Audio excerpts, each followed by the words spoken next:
Bihar Begoñako Andramari irakasleen unibertsitate eskolako lehen hezkuntza eta haur hezkuntzako 3. promozioaren gradazio ekitaldia izango da. Ostiral honetan omentzen dugu aurreko ikasturtean graduatu diren 194 titulatuak eta guretzako ekitaldi importantea da, ez?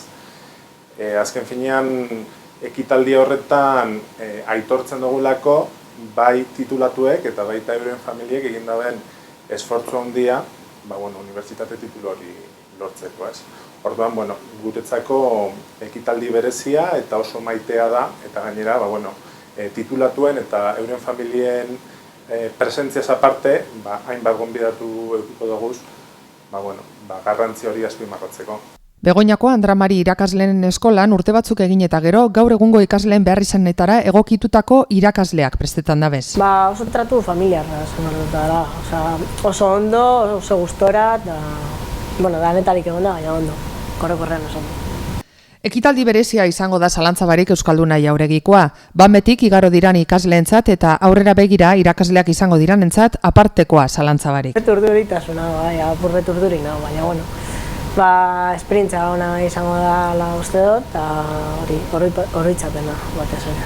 Begoñako Andramari eskolan 2015-2016 ikasturtean lehengo ariari eutzita proiektu barriak badaukiez. Eraikinaren obrak eta gero aurten guretzako bereziki kutuna da proiektu barri bat, berezko titulu bat jarriko dugu martxan, hizkuntzen trataera bateratuan unibertsitate adituak prestatzeko, ikastetxeetan hizkuntza proiektuak,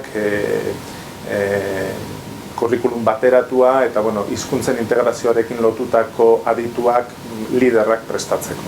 6-8 urtetik hasitako ibilbide bat gainontzeko kultura erakundeekin eta Elizbarrutiko gainontzeko ordezkaritzekin koordinatzeko eta azken finean guk egiten dugun ekarpen hori Elizbarruti osoaren zereginaren zati ikusgarri izan daiten, ez?